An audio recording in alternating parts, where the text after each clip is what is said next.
By 2015, Paul Hogan had only $50,000 left in his bank account, despite earning $328 million from Crocodile Dundee. He was prohibited from leaving the United States for 7 years by the Australian tax office. His mother's funeral was missed by him. He needed a loan from his co-stars to maintain his home. It's not even the worst part, though. Doctors found something developing inside his body in 2022. No matter what he eats, he is now unable to gain weight. The crocodile wrestling man needs assistance opening prescription bottles. He was born on October 8, 1939, in Lightning Ridge, a gritty, dusty mining community tucked away in New South Wales's outback. The majority of the town's 2,500 residents dug for opals in hazardous pits where temperatures might rise beyond 40 degrees throughout the summer. Prior to becoming a manager of a canteen store, his father had served in the war. In an area that frequently felt more like a frontier than a town, his mother raised 6 children at home. The streets were made of red soil, guns were carried by miners, and disputes over buried stones occasionally resulted in fatalities. Paul Hogan's sense of grit was formed in that chaotic society before he even knew what the term meant. However, everything changed when he reached 9. Lightning Ridge was abandoned by his family. After opals ran out of money, they relocated to Granville, a working-class neighborhood in Sydney's west, and took up residence in a small 2-bedroom house. The year was 1948. The battle had not ended, but the war had. Paul's father's army pension only paid out $3 every week. Nearly all of it was consumed by rent. There was no space for growth with 6 children living together. Paul found himself at Parramatta Marist High, a Catholic institution with low aspirations and authorities who were weapons. He left by the age of 15. There was nothing else to do. In order to support their families, 1 in 4 teens was dropping out of school. Paul was one of them now. In 1954, he got his first meaningful job, entering the construction industry with a harsh tongue and rough hands. Granville's nights were chilly. However, they were replete with tales. Around the old wood stove, Paul settled into a groove, mimicking radio comedians like Roy Rene, and turning Australian vernacular into jokes. Play wasn't all that it was. His father was a sergeant in charge of the household. Paul also discovered that laughter was a quicker way to diffuse tense situations than words. He began doing sketches for neighbors at the age of 12, earning 6 pence from adults who couldn't stop laughing. Inside that small living room, he was constructing a stage, joke upon joke, without even realizing it yet. The family returned to Lightning Ridge that same year. Paul got lost in the open shafts and wandered off by himself. The 500 dispersed holes in the mining areas were around 30 feet deep, some of which were filled with gas that had previously killed people.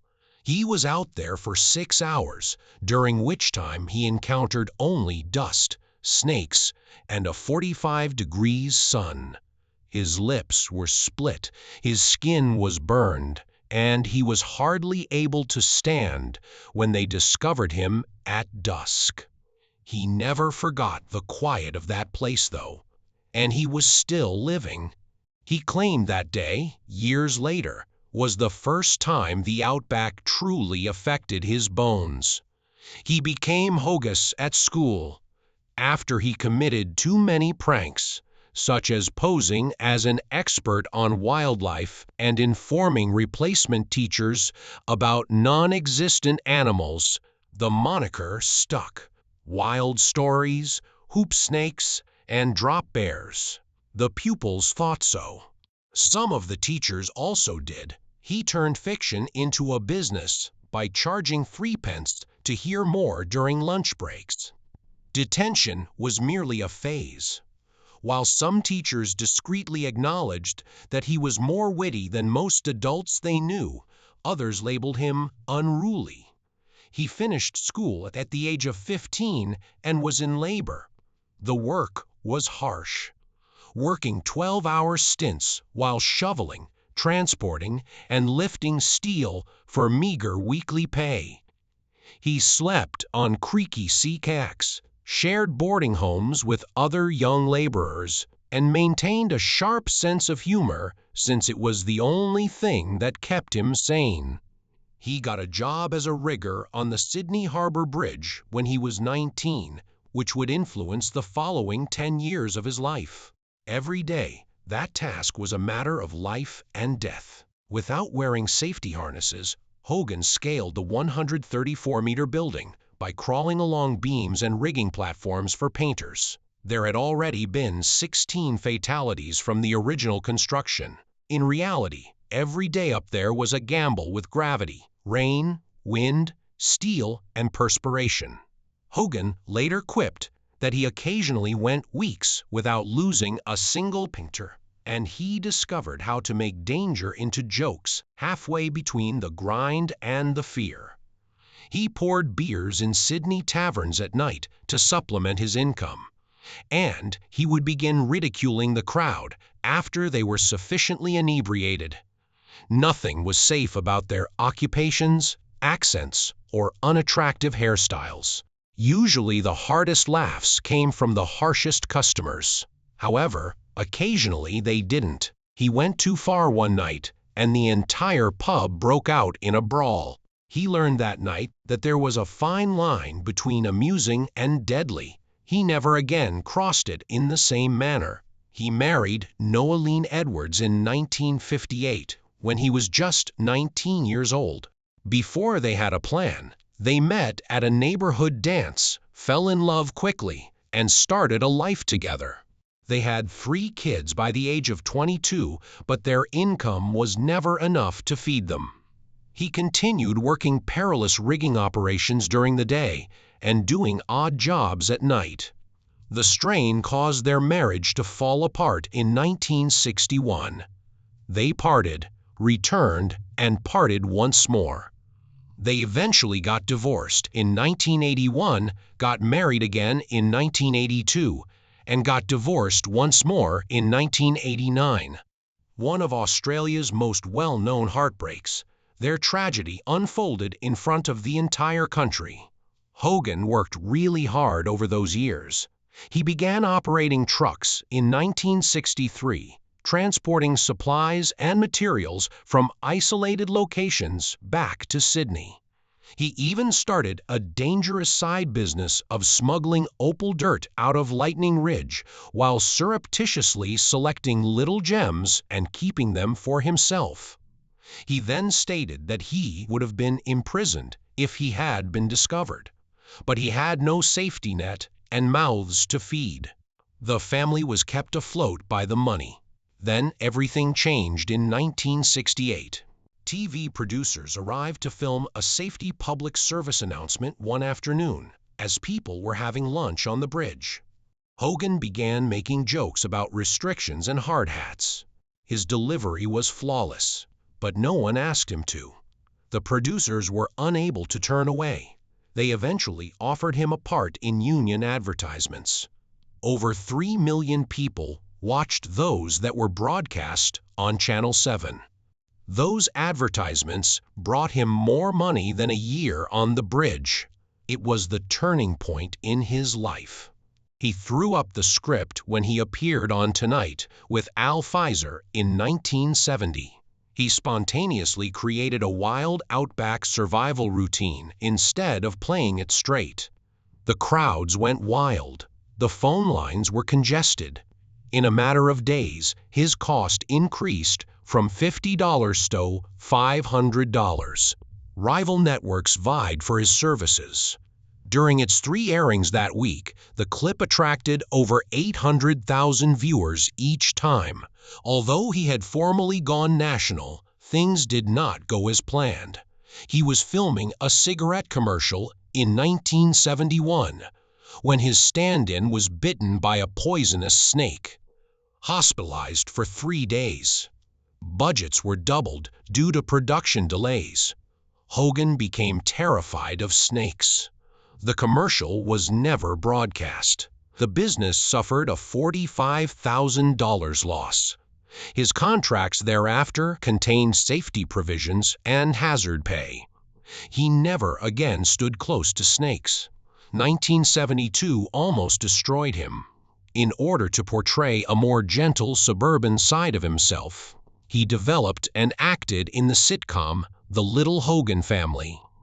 In an attempt to become Australia's version of American Dads on TV, he invested $10,000 of his own funds in it. People detested it. The pilot received a score of 2.1. It was canceled by ABC. Hogan was heartbroken. He pleaded for it to be picked up by other networks. No one did. He nearly returned to rigging as a result of that failure. The bridge was to be painted by Paul Hogan. He was writing jokes on brown paper lunch bags instead. No one at Channel 9 had high expectations for the Paul Hogan Show when it debuted on July 20, 1973. Although it was only intended to be a 6-episode experiment, the 500-person crowd laughed heartily that evening. The ratings then arrived. Every week, 2.5 million people watched the show. Wearing cut-off sleeves and steel-capped boots, Hogan was more than just a comedian. He was genuine. TV had never shown such a genuine Australia. After 2 years, he had become a millionaire. Hogan's sidekick was no longer Hogan by 1974. Strop, the cheerful surf lifesaver and popular day sport, was the one who ignited the nation. John Cornell, a former newspaper editor who invented the character as a joke, played Strop. However, the humor outgrew the show. Hogan's fan letters was outnumbered 3-1 by Strop's. Things became worse behind the scenes. It was discovered that 3 authors had stolen Hogan's quips and sold them to other television programs. Hogan lost his temper. During a heated discussion, he yelled and threw scripts at the 3, accusing them of taking his bread and butter. For 2 weeks, the show was shut down. Hogan wrote much everything himself after that. Then, 1976 arrived. The concept was straightforward. Bring in Charlie, an 8-foot crocodile, for a wrestling demonstration. And the concept was a failure. Jimmy McNeil was a prop handler when the croc lunged at him, almost removing his arm. It took place in front of 3 people live. 2 million individuals. McNeil stumbled and collided with a fictitious desert. There were protests after it. Lawsuits were threatened by the RSPCA. Charlie was not under sedation. Indeed, only a few days before, he had been rescued from the wild. After that, live animals were prohibited from the set. They called it Crocodile Wednesday. Hogan became political in 1980. He pretended to be Prime Minister Malcolm Fraser in front of a live audience, replete with huge eyebrows, and made a joke about printing money more quickly than prices could increase in order to address Australia's 10.2% inflation rate. 3.8 million people watched the segment, which was the most ever in the history of the show. It also drew criticism from the administration. The sketch has to be removed from replays, according to Fraser's office. Bob Hawke, the leader of the opposition, called it fantastic. Channel 9 went into a panic. They modified their regulations. Future political jokes had to be vetted by a lawyer. It was the day comedy died, as Hogan put it. The ride ended in 1984. After 200 episodes and 12 seasons, the last episode aired on December 15. Hogan told the 800-strong audience that he was done and burned up as he left. He had been taking prescription amphetamines behind the scenes to keep himself upright. He was balancing writing, acting, appearances, and sketches while working 16-hour days. 40% of Channel 99's ad revenue was coming from the show. By Monday, the network stock had fallen 12% since his resignation. Hogan wasn't giving up everything, though. He had an idea for a film. Rod Annell, a genuine man, came up with the concept. Annell had survived 56 days in the desert by himself after his boat overturned in 1977. He drank from puddles, slept in branches, and used a knife to battle crocodiles. Hogan was unable to forget him after seeing him on television in 1981. The crazy man who entered motels without shoes. Hogan earned his fortune by keeping 60% of the original movie's earnings. A large salary has never been necessary for him. He had a share of everything. Then the mistakes happened. In 1990, Hogan tried his hand at emotional humor with Almost an Angel. Only $694 million was made at the box office out of a $25 million expenditure. He portrayed a criminal who believes he has transformed into an angel. Critics detested it. There were no viewers. In several scenes, Hogan dressed like Rod Stewart and Willie Nelson, but it didn't help. He made another attempt with Lightning Jack in 1994. It featured Beverly D'Angelo and Cuba Gooding Jr. in a Western comedy. After budget overruns, there were rumors that Hogan would fire the director, but Simon Weiner remained, according to official documents. Another failure, it brought in $1682 million. It is still referred to be a cult classic by some admirers. Cuba Gooding Jr. received the highest accolades. Later, an odd rumor surfaced that Hogan had starred in the Ted Bundy miniseries, The Deliberate Stranger, in 1986. However, that was Mark Harmon. Hogan avoided such drama at all costs. He only made jokes. His Hollywood reputation suffered as a result of the confusion. Hogan co-starred with Elijah Wood as Uncle Porter in the 1996 film Flipper. The voice work wasn't it. On screen, he was attempting to connect with a younger audience. The film brought in $208 million. Then, in 2001, Crocodile Dundee appeared in Los Angeles. It had a 21 by 15 million budget. Globally, it brought in $39.4 million. The magic was gone, with only $25.6 million in the U.S. In 1958, Paul Hogan married Noeline Edwards at the age of 19. He was earning $18 a week as a rigger on the Sydney Harbor Bridge at the time. 4 more children were born after the birth of their daughter Lauren in 1961. However, things quickly started to alter. Due to a current affair, Hogan unexpectedly became a TV star in 1972, and his weekly salary increased to $200. As the attention drew Hogan farther away, No stayed at home with their 5 children. Something else in him began to be nourished by fame. They got divorced in 1981. She claimed that her husband had disappeared and been replaced by an attention-seeking junkie. However, it was not the end of the story. They remarried in 1982, a year later. They went through another divorce in 1986, 4 years later. Before he ever acknowledged anything, she had learned through tabloids that Hogan was having an affair with Linda Kozlowski by that point. It all began in 1985, while Crocodile Dundee was being filmed. Kozlowski was 23 and married to a cinematographer. Hogan was 46. They were photographed by paparazzi at LAX in December, and the tale took off from there. For pictures, tabloids paid $50,000. No, Edwards received threats of death. Hogan's innocent persona fell apart. He married Kozlowski in Morocco in 1990, spending $2 million in the ceremony. However, things were already starting to go wrong behind the scenes. Hogan became fixated about keeping money hidden. He tried to evade taxes for months.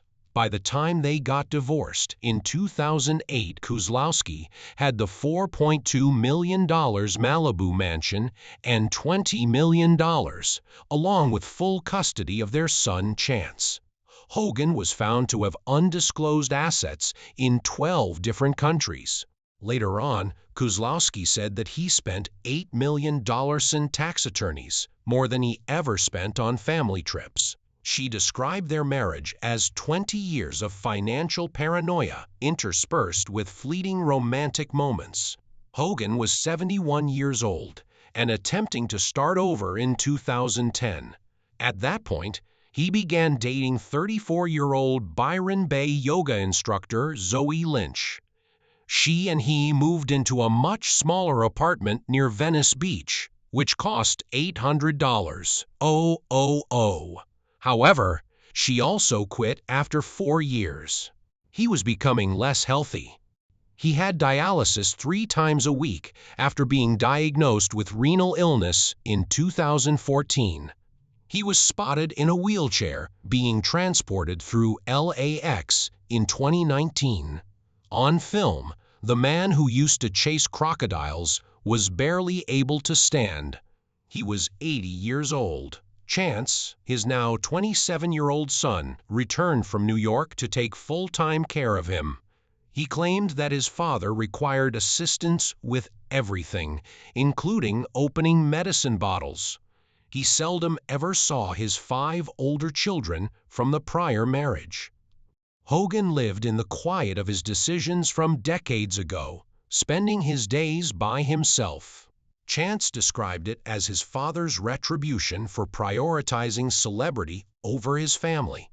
The Australian tax office began an investigation that would follow Hogan for years in March 2003, while he was still trying to enjoy the remainder of his Hollywood windfall. They discovered that between 1986 and 1991, he had transferred $37.5 million through Swiss accounts without filing taxes.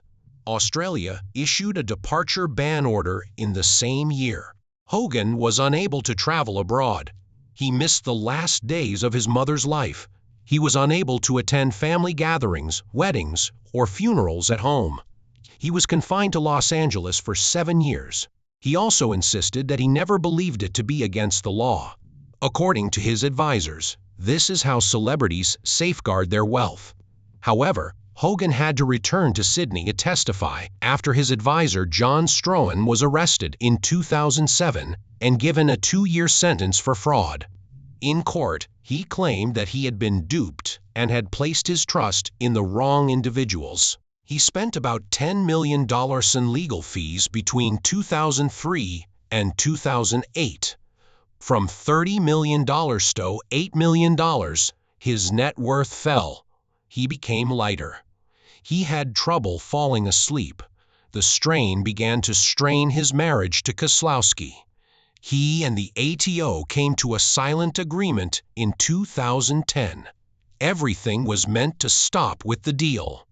However, the head of the tax office broke secrecy when he discussed the matter at a conference 7 years later.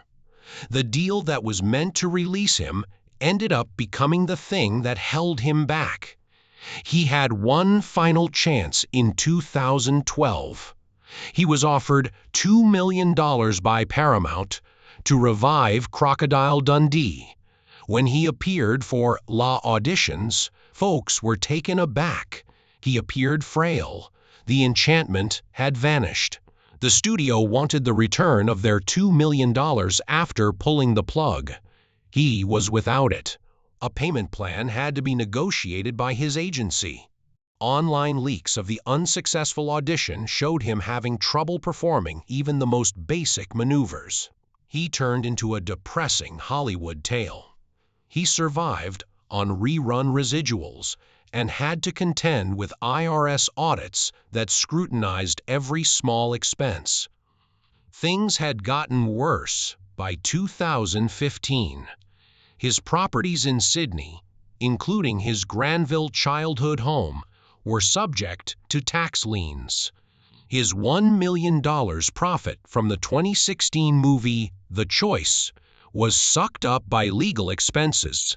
By the end of 2015, Hogan had only $50,000 left in the bank, according to a 2020 private letter. He was on the verge of declaring bankruptcy. The generosity of his former pals saved him. Co-stars of the original cast of Crocodile Dundee managed to raise $500,000 for the loan. He was able to keep his house. He referred to it as the life-saving deed. He has been gradually repaying them ever since through commercial appearances and little roles. Then 2022 arrived. Hogan was identified as having retroperitoneal fibrosis, a rare disorder in which essential organs are encircled by fibrous tissue. Over the years, they had remained friendly, but this meal held greater significance. Hogan had explained to reporters that he hadn't been back in Australia yet because of chance. He added, "My tribe at home has each other. He only has me, though, by coincidence." He stated that he hoped to return to Australia in the future, not to live, but to pass away. He stated that he wanted his ashes to be dispersed from the Harbour Bridge, which is where it all started. Something unexpected in 2025 made him feel better. He received the first ever Legend of Australia Award from Tourism Australia. To present it, Trade Minister Don Farrell took a plane to Los Angeles. It brought back memories of the time when his advertisements made Australia the most popular travel destination for Americans. He continued to make jokes about the Barbie Line's prawns. A $500,000 commercial agreement was rumored, but it was never verified. According to friends, attempting to put on weight was the most difficult thing for him. Everyone else stayed away from fatty foods. Even after pleading for it, he was unable to acquire even a single ounce. Paul Hogan is 86 years old as of 2025. He now has almost $20 million in net worth again. Enough, but not what it used to be. In 2023, he appeared on The Roast of Paul Hogan, where he ridiculed his own legacy. He still has ties to Lightning Ridge, the little opal mining community where he previously claimed to have been born. He never changed the story, and it helped him win over new people. The town continues to congratulate him for the tourism that the hoax brought. Despite only having a $8.8 million budget, the Crocodile Dundee trilogy made nearly $328 million globally. However, Rod Annell, who served as the character's inspiration, received nothing. He became addicted and was shot and killed by police in 1999. Annell's life ended in a violent conflagration, while Hogan struggled with attorneys and disease. It was a sinister reflection of the fantasy they had marketed to the public. Nevertheless, Paul Hogan maintained his sense of humor despite everything: marriages, legal disputes, illness, and sorrow. He claims that small acts of kindness have kept him going despite his frailty and distance from home. A fond recollection from a long time ago, a loan from a friend, or a son's hand. Perhaps when the lights go out, that's all any of us actually have left.